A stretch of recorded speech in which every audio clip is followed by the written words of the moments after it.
Selamat mendengarkan podcast ini. Shalom saudara sekalian, salam sejahtera. Kebenaran hari ini berjudul penundukan diri kepada Allah. Banyak orang Kristen berpikir bahwa kematian Yesus di kayu salib menghindarkan manusia dari tanggung jawab, seakan-akan anugerah mengubah kehidupan ini menjadi serba gratis. Padahal justru sebaliknya, anugerah menempatkan manusia sebagai makhluk yang bertanggung jawab. Anugerah menempatkan orang percaya untuk hidup sebagai anak-anak Allah yang sempurna, seperti Bapa di surga. Hal ini membuat perjalanan hidup orang percaya menjadi sangat berat. Tetapi ini adalah kesempatan yang sangat berharga untuk menjadi anak-anak Allah yang sah, yaitu menjadi manusia yang berkodrat ilahi. Bila kesempatan yang diberikan oleh Tuhan ini tidak digunakan dengan sebaik-baiknya, tidak ada lagi kesempatan untuk menjadi anak-anak Allah. Dalam hal ini, hendaknya kita tidak berpikir bahwa status sebagai anak Allah dapat melekat selamanya dan tidak bisa hilang. Seakan-akan tidak ada perubahan lagi. Anugerah untuk menjadi anak-anak Allah disediakan oleh Allah Bapa, tapi respon seseorang juga menentukan apakah ia menerima anugerah tersebut atau menolaknya. Respon ini loh. Respon itu juga seperti garis panjang, bukan sebagai satu titik. Nah, menyadari hal ini, betapa mahal kesempatan yang diberikan Tuhan kepada kita. Nah, karena tidak mengerti tanggung jawab sebagai umat pilihan ini, saudaraku, banyak orang Kristen dikendalikan oleh keinginan-keinginan yang menguasai hidupnya yang tidak sesuai dengan kehendak Allah.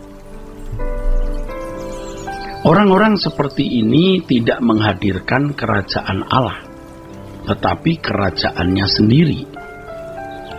Banyak orang Kristen yang tidak mengerti tanggung jawab ini, sehingga mereka hidup tanpa tujuan. Mereka mengisi hari hidupnya dengan segala kesibukan, tetapi tidak pernah mencari Tuhan dengan sungguh-sungguh. Mereka tidak mencari Tuhan dengan sungguh-sungguh, saudara. Ini kenyataan yang bisa kita lihat dalam kehidupan banyak orang Kristen, ya. Saya percaya kalau saudara sadar ini, saudara bisa bertobat dan berubah. Pasti kalau saudara mau berubah. Nah, banyak orang mengisi hari hidupnya dengan kesibukan tapi tidak pernah mencari Tuhan dengan sungguh-sungguh. Karena sudah terlalu lama sesat, sebagian besar mereka sampai pada keadaan tidak bisa diubahkan. Sudah tidak bisa diubahkan. Nah, ini dia, saudara, kenyataannya. Saya percaya saudara yang mengerti ini dan mau berubah, pasti Tuhan rubah, ya. Kita harus menjadikan Tuhan itu memang tujuan hidup satu-satunya. Jadi kalau kita hidup di bumi ini, orientasi kita memang hanya kerajaan Allah. Supaya kita tidak mencintai dunia dan semua kegiatan yang kita lakukan itu memang berorientasi pada kesukaan hati Allah, bukan pada kenyamanan hidup kita. Ya, banyak orang yang hidupnya masih dibelenggu oleh kesenangan-kesenangan yang tidak pernah habis. Mereka orang-orang yang tidak menghormati Allah secara pantas. Mereka menghargai harta dunia lebih dari Tuhan. Ini tindakan tidak menghormati Allah. Nah, mereka merasa sudah menghormati Allah sebab mereka memuji, menyembah Allah di gereja, ya. Tapi menghormati Allah itu sebenarnya tidak cukup hanya dengan di gereja. Dalam sikap hati setiap hari. Sejak di bumi, orang percaya harus berlatih untuk selalu menyukakan hati Allah. Sebab kerajaan Tuhan Yesus Kristus nanti tidak boleh ada tindakan yang melukai hati Bapa. Maksudnya di kerajaan Tuhan Yesus nanti tidak boleh ada orang yang tindakannya melukai hati Bapa. Jadi kalau ada orang yang masih melukai hati Allah sekarang ini, dia tidak akan masuk surga. Maka kalimat datanglah kerajaanmu, jadilah kehendakmu di bumi seperti di surga harus terwujud sekarang dalam hidup seseorang sejak di bumi.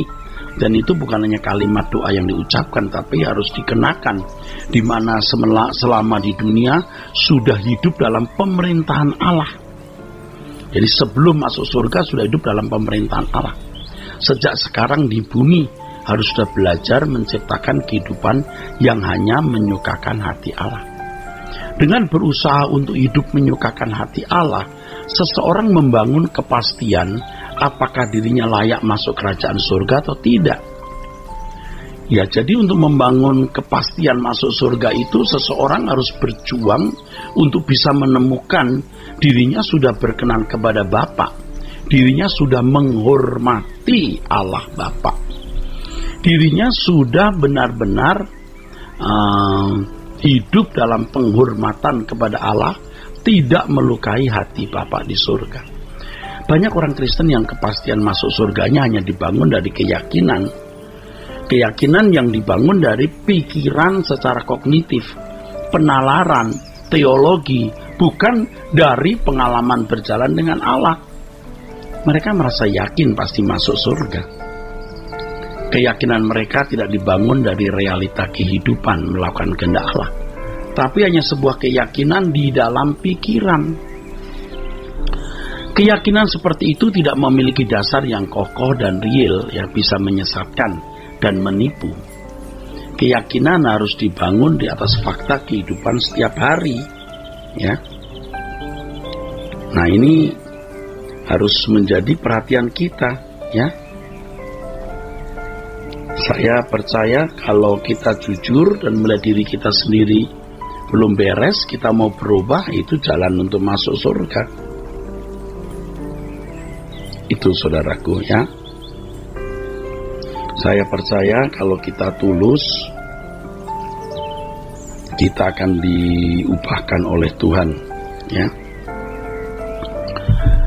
Saudaraku sekalian yang kasih, jadi keyakinan masuk surga itu harus dibangun dari realita kehidupan, bahwa kita benar-benar sudah tidak lagi melukai hati Allah, ya. Sudah tidak lagi melukai hati Allah. Ya. Orang yang memiliki kepastian masuk surga ini, orang-orang yang menyerahkan wilayah pemerintahan hidupnya kepada Tuhan secara mutlak sejak di dunia ini. Dan hal ini akan nampak sangat jelas, ya, dalam kehidupan seseorang, dan orang harus bisa